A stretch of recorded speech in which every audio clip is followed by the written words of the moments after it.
this is amazing. This is so cool. I can't believe I'm touching a dinosaur bone. Is this real? Yes, it is. Hi, I'm David Whitman. I'm a park ranger here. And these bones are 150 million years old. Wow. Want to see something really neat? Yes. Follow me. Amazing. I've never seen anything like this. Did you just put these bones in the wall? No, we didn't.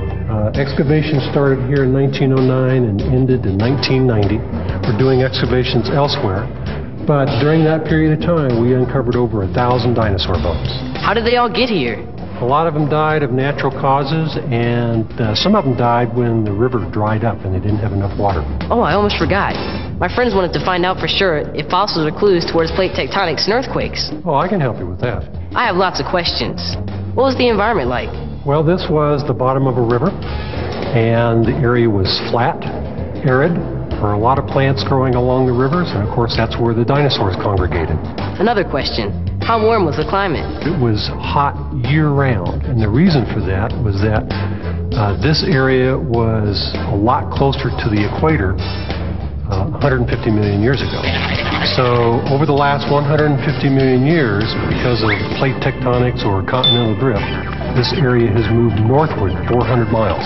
It's hard to believe that land can actually move that far. I read in a book once that no one believed Alfred Wagner in the early 1900s when he proposed the idea known as continental drift. What is continental drift? It was a theory that stated that the continents were once one large landmass called Pangaea. Clues indicate that in the last 200 million years, the continents have moved or drifted horizontally to their current locations. The revised theory called plate tectonics explains why continents drift. Continents are part of large plates that move across the Earth's surface and bang into one another, causing earthquakes and pushing up mountain ranges. You mean fossil clues? Yes, fossils can be clues to continental drift. For example, fossils of the reptile Mesosaurus have been found in South America and Africa.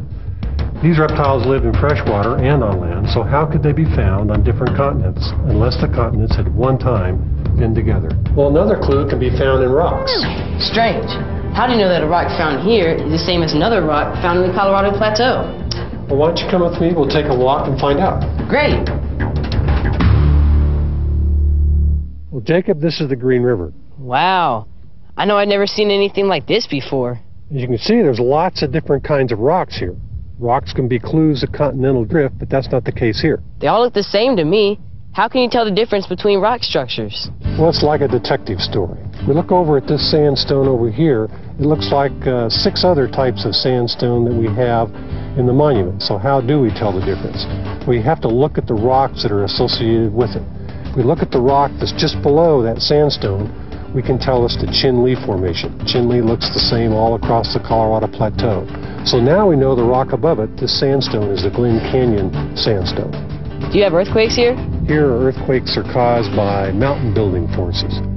So 65 million years ago, as these flat rocks were being pushed up into an arch, earthquakes occurred. If you've ever seen a cake in an oven, it'll rise and rise and rise, but at some point, what happens to the cake if it rises too much? It has to sink back down eventually. Yeah, it'll collapse. Well, the same thing happens with rocks.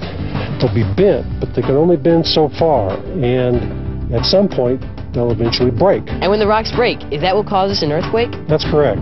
That break is the fault line, and when the rocks move along the fault line, it creates an earthquake.